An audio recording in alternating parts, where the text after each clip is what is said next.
Hey, good morning, good afternoon, good evening, everyone. This week is a continuation of examining gender and sexuality, continued examination of social constructionism. And we're going to bring in one specific concept from the Matrix of Domination into this material. And I think it's a pretty powerful example, illustration of this concept. And I think it helps to frame the matrix of domination and why understanding epistemology, ways of knowing, is really important, and also to to clarify or to critique the idea that empirical ways of knowing, like we are objectively measuring reality, that scientists are being objective through their measurement tools. Now, that could be partially true, but that if we have this belief that the empirical way of knowing, that one way of knowing is the best way of knowing, and that we privilege that way of knowing, we're missing out on an opportunity to engage in more rationalism, critical thinking, evaluation, understanding perspective of others, etc. And that has real consequences. And so hopefully this idea of the critique of empiricism and investigating epistemology will make sense when you listen to this really entertaining, informative, valuable podcast about sexual reproduction and gender from a biologist, a female biologist who enters the field and starts to ask questions from her point of view, which would be different than the scientists that preceded her. But before getting there, let's just kind of, I don't know, it's like some historical information. I think it's important that I want to convey in this class. Think about social movements to challenge the existing structure. So if I go to the matrix of domination, start to ask questions about the interpersonal, how we develop ideas. So women's rights, women are developing this sort of social movement is shaping conversation, shaping language, shaping ways of thinking, challenging the hegemonic, challenging the dominant way of thinking within culture and society, and advocating for structural change. For example, the right to vote in the first wave feminist movement. So challenging structure and institutions. So the first wave feminist movement, 1840s, 1920s, was, the right to vote. Recognized that that all humans are not property and the property rights of men, but they have their own independent property rights that women should also, or advocating for women to have property rights, rights for selection and pursuit of occupation, education, etc. So challenging some of those dominant cultural structures, matrix of domination, right? Well, how was inequality reinforced? You have structural control, ideology, controlling the way people think and do, hegemony. You have the interpersonal, the way people kind of think, their groups, their orientation, and then you have the disciplinary. So what's going on during this feminist movement, the first wave, second, and third, structures being challenged, structures being changed, interpersonal is changing. People are thinking about things in different ways, both men and for women.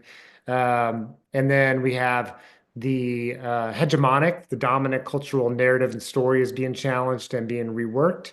And then we have the disciplinary, the enforcement of gender norms and society are loosening and providing more space for women, in this case, to enter into different fields and occupations.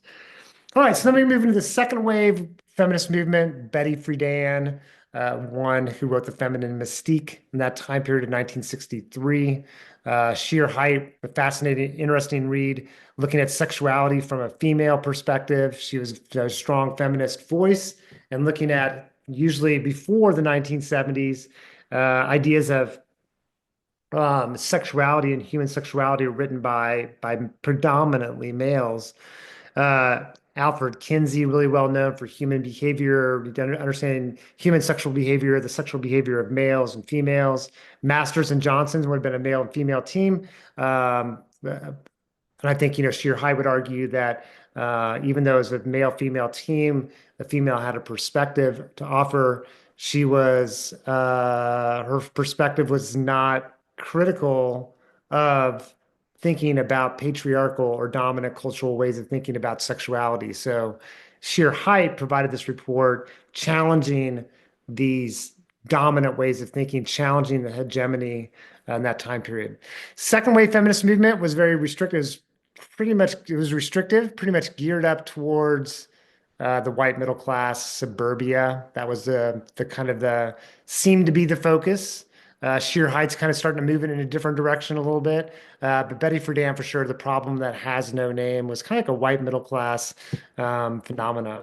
And then third wave, because of that criticism and critique, third wave feminist movement um, becomes intersectional: race, class, gender, sexual identity, recognizing, social class differences and experiences, and um, this becomes more and more central to the third wave feminist movement, to recognizing a global community, not just the national community, but interrelationships between the United States, other countries, and the global politics and women's rights around the world, or gender rights around the world, and then getting into queer politics and queer rights as well.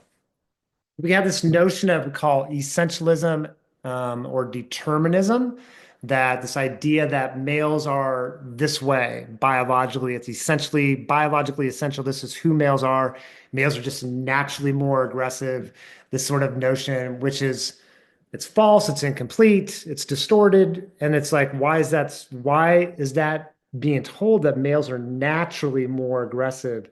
That removes from an examination all social cultural influences on human behavior.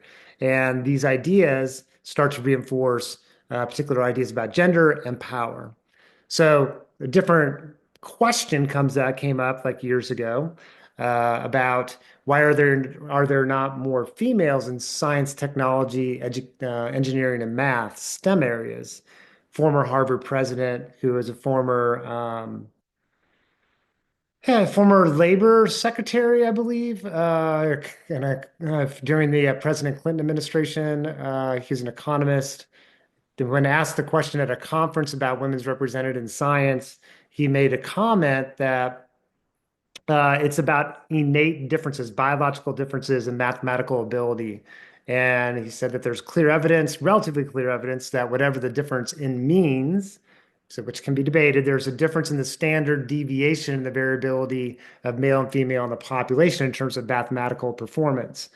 Thus, even if the average abilities of men and women were the same, there would be more men than women in elite fields of mathematical ability. And also, though Summers didn't say this, at the lowest levels as well. So this is from a report from Swarthmore College.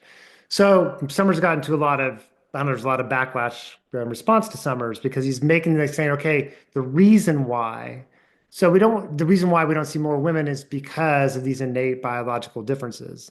Like, he's highlighting that. It's not to say there's no innate biological differences, but when we go to that place of essentialism and determinism, and we're not looking at how biology interacts with the environment, or the relationship between the two, or which of the forces how do we account for the degrees of influence on both those forces, the social and cultural and the biological. By going to the biological provides a way to remove from discussion social cultural dimensions, institutions, structures, opportunities, socialization, norms, values, all that kind of stuff, right? So it's a mechanism that reinforces inequality. So let's go back and revisit some key ideas of the matrix of domination before we get into the podcast for this week. So privilege and domination are linked, right? So male privilege is there because there's a group that's being disadvantaged. Heterosexual privilege is there because a group is being disadvantaged. So there's a link between those two. So the matrix addresses this interrelationship across those four domains. So epistemology is ways of knowing.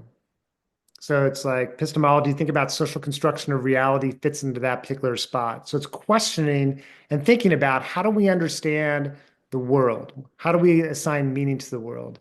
In my 201 class, kind of focusing on, I mentioned last week about leg hair and constructing reality and gendered notions of leg hair. And epistemology is curious about the investigation of knowledge and ways of thinking and understanding. So it's going to be interested in, like, leg hair has no inherent meaning, but yet cultures assign it. So let's think about, how do we develop ways of thinking about gender and sexuality? There's no innate way that gender and sexuality have to be thought but it's constructed. We develop ways of thinking about it. So epistemology gets us into that space. We get into the empirical, so measurement. Think about empirical like, this kind of classic idea of the scientist, the empiricist who's measuring the world. And then you get the rationalism, critical thinking, evaluation, understanding perspectives of different groups of people. So there's a link between empiricism and reinforcing systems of power and domination. So this is going to come through in the podcast for this week by Lucy Cook, a biologist, talking about her work about sexual reproduction and gender in the animal or the animal world, amphibian world, reptile world, spider world. She kind of like just looks at sexual behavior. And the connection we can make here is like for a long time, right, is assume that what scientists were, the knowledge they were producing, let's just say 1930s forward, whatever, all the way up to recently when more women started to be entering the field, that it assumed that scientists were providing valid empirical data and information. It's not to say that scientists weren't providing some good quality information, but it's rather is this full idea that, oh no, we're only seeking to understand like the sense of objective ways of knowing. But scientists couldn't be objective, right? These are predominantly men of a certain class, of a certain race who are asking questions about sexual reproduction. Well, for sure, they're going to bring their culture into the questions that they ask, how they approach the field, what's been taught before them. So enter women into the field, and then women may have different questions and approach things in different ways. And this becomes like start thinking about rationalism. It's important that we don't get lured into that empirical is only one way of knowing and start thinking about, let's just think about critical thinking and perspective. Think about how did we develop our ways of thinking and knowing? Like that's more based on rationalism, right? Social construction of race. Get curious about how did we develop these ideas about race? Where did they come from? Whose interests were served? How did both members of the dominant group and subordinate groups interact with these ideas with about race? How do people internalize them, right? We're engaging and thinking about like these complexities and thinking about the knowledge, like the ways of understanding about these topic areas. So to get there, when we construct ideas, we think about the opposite, which is deconstructing. So deconstructing Derrida, who is kind of a center, a core person in terms of academic work on this topic of deconstructionism, made a statement that deconstruction seems to center around the idea that language and meaning are often inadequate in trying to convey the message or idea that a communicator is trying to express. So language is never going to be able to fully capture meaning of the way things really are. Since the confusion stems from language and not the object, then one should break down or deconstruct the language so we can better understand where the confusion comes from. So when we have this sort of idea about sexuality and heterosexuality and pansexuality and homosexuality and just sexual orientation, like we start to develop a language system around that. Well, now all of a sudden we are this idea of scientists like defining sexuality. Well, scientists have a lens. They have some values and beliefs that are operating like that. It's important to deconstruct how do we get to this way of understanding about sexuality so that we can understand where it came from, its influences, and then we can be more empowered to decide how we want to move forward in terms of thinking about something like sexuality. One way to think about deconstructionism as where it's an archaeology approach, where it's a dig into language and meaning and understanding. So to give you an example, sexual orientation, homosexuality did not exist prior to the 1860s. People engaged in same-sex relations, absolutely, but homosexuality didn't exist, and neither did heterosexuality. So did people engage in opposite-sex sexual relations for pleasure and for reproduction? Absolutely, before the 1860s. But it wasn't heterosexuality, right? So scientists are claiming like they're just objectively understanding like, oh no, these are categories of human sexuality. You have homosexuality, you have heterosexuality. Scientists are making these claims. And what we're trying to get to break away from or challenge, we're thinking about epistemology, ways of knowing, like, it's interesting. How did scientists come to this way of knowing? Why this way of knowing? What are the repercussions of this way of knowing? And to break that down. heterosexuality is assumed as a standard and oftentimes doesn't require like understanding, right? So there's all this focus on homosexuality of investigating understanding but meanwhile no one's investigating or very few are investigating heterosexuality. So that raises questions about whether empiricism, it has its own biases in there. So it's important to have rationalism could be a checks and balances kind of thing. And this interesting point by Halperin, sex has no history, and that sexuality does, though. Sexuality is a human cultural production because we assign meaning, but sex has no history. It's when we start to assign meaning.